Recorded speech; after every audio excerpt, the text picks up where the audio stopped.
Good morning, student. With this chapter, I have given you one video of this chapter. Now, second video. And in first video, I have discussed about Legislative Assembly, their qualifications. And now the officers of Legislative Assembly. Means the persons who hold the meeting. Inner side of Legislative Assembly. Now we will discuss all states about the officers of Legislative Assembly. Legislative Assembly means state government by which the state government form. The meeting of the Legislative Assembly are presided over by the speaker. एक speaker को elect किया जाता है among the MLA. जो total MLA elect होते हैं state government के साथ, उनमें से एक पर्सन को स्पीकर अपॉइंट किया जाता है who hold the meetings inner side of the Legislative Assembly. And now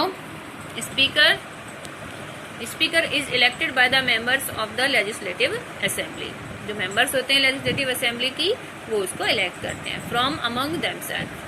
In absence of Speaker, the Deputy Speaker conduct the proceedings of the Assembly. अगर by chance कोई ऐसा इंसिडेंट होता है कि स्पीकर प्रेजेंट नहीं है, तो उसके लिए एक डिप्यूटी स्पीकर, उससे सेकंड नंबर पे एक डिप्यूटी स्पीकर को भी अपॉइंट किया जाता है. He or she is also elected by the members of the assembly. वो भी किससे इलेक्ट होता है? जो असेंबली के मेंबर्स होते हैं उन्हीं से उसको इलेक्ट किया जाता है. And now what are the power and functions of the legislative assembly? The legislative assembly perform three types of functions. Legislative, that is lawmaking, financial and monitoring. Lawmaking, financial and monitoring. तो legislative assembly की ये three functions हैं. Now legislative, the assembly makes law on the subject provided to them by the constitution of India. You know कि जितने भी आपके country में subject हैं, इश्यूज हैं, वो भी आपके कॉन्स्टिट्यूशन के अकॉर्डिंग थ्री लिस्ट में डिवाइड है. यूनियन लिस्ट, जो सेंट्रल इशू हैं. सेंट्रल इशू कैसे होते हैं? सेंट्रल इशू से मीन्स है डिफेंसिव सिस्टम. यू नो कि स्टेट की कोई आर्मी नहीं होती. जो हमारी सेंट्रल गवर्नमेंट है, सेंट्रल गवर्नमेंट ही आर्मी से रिलेटेड वर्क करती है. करेंसी है, तो वो करेंसी के जितने भी काम होंगे, कौन सा रुपया इंट्रोड्यूस करना है, कब डिमोनेटाइजेशन करना है, वो सेंट्रल गवर्नमेंट ही करती है. तो ये किसके काम है? सेंट्रल गवर्नमेंट के. बट कुछ ऐसे वर्क भी हैं कि जिन पर वर्क ओनली स्टेट गवर्नमेंट करती है, उनका सेंट्रल गवर्नमेंट से कोई मीन्स नहीं होता, कोई इंटरफेयर नहीं होता. तो उसमें आपके आते हैं सच एज पुलिस. एक स्टेट की जो पुलिस होती है वो चीफ मिनिस्टर के अकॉर्डिंग वर्क करती है. पब्लिक हेल्थ, स्टेट के अंदर जो पब्लिक हेल्थ है, जो हॉस्पिटल्स हैं, वो स्टेट गवर्नमेंट रन कराती है. लोकल गवर्नमेंट्स हैं. एग्रीकल्चर से रिलेटेड जो फंक्शंस हैं, मीन्स आपके यहाँ पर शुगर केन बहुत ज़्यादा होता है, तो शुगर केन के लिए कितना उसका रेट इशू करना है, उसका रेट कितना होगा इस ईयर, कितने रेट पर जो फार्मर्स है वो सेल कर सकते हैं. तो ये जो इशू हैं, ये जो आपके सब्जेक्ट हैं, ये किसके? स्टेट गवर्नमेंट के. And now financial, the assembly passes money, bills और proposals related to the financial requirement of government, imposition, regulation and repealing of taxes, along with fixing the salaries of the members of state legislature. Means कि government को कितना पैसा चाहिए, कौन सी policy उसको launch करनी है, तो उसके लिए मनी कहाँ से आएगी? गवर्नमेंट के पास कोई ऐसी मशीन तो होती नहीं कि वो कितना भी नोट उसको कर ले. मीन्स कि जो हम टैक्स पे करते हैं, जो आपके पेरेंट्स टैक्स पे करते हैं, उस टैक्स से ही गवर्नमेंट सारे वर्क कराती है. तो कितनी मनी उसको पास करनी है उस वर्क को कराने के लिए, कौन सी पॉलिसी के लिए कितनी मनी उसको गिवन है, वो रिकॉर्ड आपका फाइनेंशियल होता है. And now monitoring, the assembly monitors the functioning of the council of ministers by analyzing the policies undertaken by them. जो मॉनिटरिंग है, असेंबली मॉनिटरिंग है, फंक्शनिंग है, काउंसिल ऑफ मिनिस्टर्स है, वो भी लेजिस्लेटिव असेंबली के अंदर ही आती है. And pointing out the flaws in the policies. Assembly can also make the council resign if it is not satisfied with the functioning of the government. The assembly can also make the council resign if it is not satisfied with the functioning of the government. तो assembly जो means जो जिस person को chief minister appoint किया है, जो उसके ministers हैं, अगर उसके अकॉर्डिंग लेजिस्लेटिव असेंबली के अकॉर्डिंग वो फुलफिल नहीं है, जो प्रॉमिस चीफ मिनिस्टर और उसकी कैबिनेट को जो वर्क दिया गया है, अगर वो उसके अकॉर्डिंग ठीक नहीं है तो वो उसको भी रिजाइन करा सकते हैं। Now strength and term of legislative assembly. Legislative assembly like a Lok Sabha.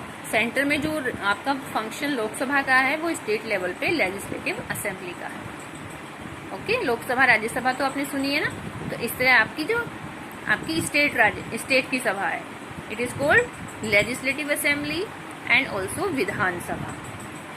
It works on state level, ये स्टेट लेवल पे वर्क करती है। तो सेंटर में आपकी लोकसभा को पावर होती है कि वहाँ के स्पीकर होते हैं। लोकसभा के स्पीकर कौन है? ओम बिरला, जो सारी फंक्शनिंग कराते हैं। इसी टाइप से जो आपकी स्टेट का स्पीकर होता है लेजिस्लेटिव असेंबली का, वो कंप्लीट उसकी फंक्शनिंग कराता है। ये उसके वर्क होते हैं। अब लोकसभा को क्या क्या, आपकी जो विधानसभा है, जो स्टेट लेजिस्लेटिव असेंबली है, उसको क्या क्या राइट्स हैं, उसकी स्ट्रेंथ क्या है। According to the constitution of India, the maximum strength of legislative assembly should not exceed 500। हमारे कॉन्स्टिट्यूशन के अकॉर्डिंग जो हमारी स्टेट लेजिस्लेटिव असेंबली है, उसकी स्ट्रेंथ 500 से एक्सीड नहीं हो सकती।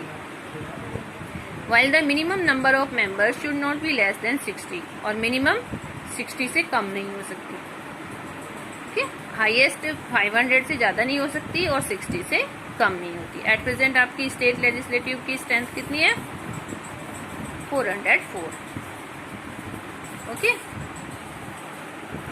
And now means minimum 60 and maximum 500, accept in, but एक एक्सेप्शनल केस भी है आपके कंट्री के अंदर, और वो एक्सेप्शनल है Goa, Mizoram and Sikkim, because these are the very short states. बहुत ही स्मॉल सा एरिया इनके अंदर आता है, तो इनकी जो मिनिमम स्ट्रेंथ है वो 60 नहीं है, उससे भी कम है। The members of the legislative assembly are directly elected by the people for a term of 5 years। Term कितना है लेजिस्लेटिव असेंबली का? 5 years। 5 years के लिए पीपल्स उनको इलेक्ट करते हैं। However, it can be dissolved before the completion of 5 years by the governor। लेकिन अगर बीच में भी जो गवर्नमेंट है वो डिसमिस हो सकती है, अगर उसके पास कंप्लीट मेजोरिटी नहीं है, या फिर उसके जो वर्क है, जो उसकी फंक्शनिंग है, उससे पीपल्स सेटिस्फाई नहीं है। It can be dissolve before the 5 years। And now the second house of the state legislative assembly. You know, Lok Sabha and Rajya Sabha in central level. So Lok Sabha is Vidhan Sabha legislative assembly and Rajya Sabha legislative council. State level पर आपका legislative council है और central level पर आपकी राज्यसभा है। It is also called upper house. आपकी राज्यसभा भी upper house है, लोकसभा लोअर हाउस है, तो यहाँ भी हम इसे अपर हाउस ही बोलेंगे। The legislative council is the upper house of the state legislature. It consists of the members elected by MLAs of the respective state. Members of local bodies, graduates and teachers of secondary schools. Some of the members, इसके member कौन कौन होते हैं legislative council के? MLA, जो MLA elect होते हैं, इनसे आपको चीफ मिनिस्टर का इलेक्शन होता है। इसके मेंबर होते हैं मेंबर ऑफ लोकल बॉडीज के। लोकल बॉडीज से मीन्स लाइक आपकी क्या है? म्यूनिसिपल कारपोरेशन है। Member of local bodies, graduates and teachers of secondary schools के जो टीचर्स होते हैं गवर्नमेंटेड स्कूल्स के, वो भी आपके लेजिस्लेटिव काउंसिल्स के मेंबर्स होते हैं। And some of the members are also nominated by the governor from among the people who have special knowledge और experience in the fields of art, science, literature, social science service and cooperative movement. और कुछ peoples को कौन nominate करता है? Governor. Central level पर कौन nominate करता है? प्रेसिडेंट। स्टेट लेवल पर गवर्नर अपॉइंट करता है। And now qualifications to become a member of legislative council. Legislative councils के जो मेंबर्स हैं उनकी क्वालिफिकेशंस क्या होनी चाहिए? The qualification required to become a member of legislative council are the same as that of the legislative assembly. जो legislative assembly की होती हैं वो सेम लेजिस्लेटिव काउंसिल की होती हैं, except that the candidate should not be less than 30 years of age. Legislative assembly के लिए एज है 25 years, बट लेजिस्लेटिव काउंसिल के लिए जो एज है वो 30 है, कि 30 years उसकी होनी चाहिए। And now the officers. The meetings of the legislative council are chair by the chairman और in his absence deputy chairman. Legislative council are chaired by the chairman. एक पर्सन को अपॉइंट किया जाता है, it is called chairman. You know कि राज्यसभा की जो meetings होती हैं उसको कौन चेयर करता है? Rajya Sabha, vice president. But here एक चेयरमैन को अपॉइंट किया जाता है। And in the absence of deputy chairman, both the officials are elected by the members of the council from among themselves. councils के थ्रू इनको अपॉइंट किया जाता है। जो लेजिस्लेटिव काउंसिल के मेंबर्स हैं उनमें से इनको चूज किया जाता है। पावर एंड फंक्शंस क्या होती हैं? The legislative council suggest amendment to the proposed law or bills introduced by the legislative assembly.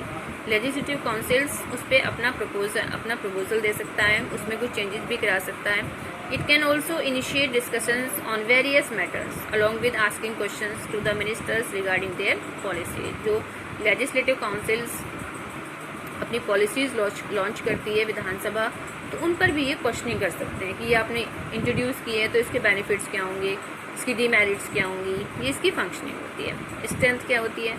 The strength of legislative council is 1/3 of the legislative assembly. Legislative assembly के जितने member होते हैं उसका 1/3 legislative council होती है।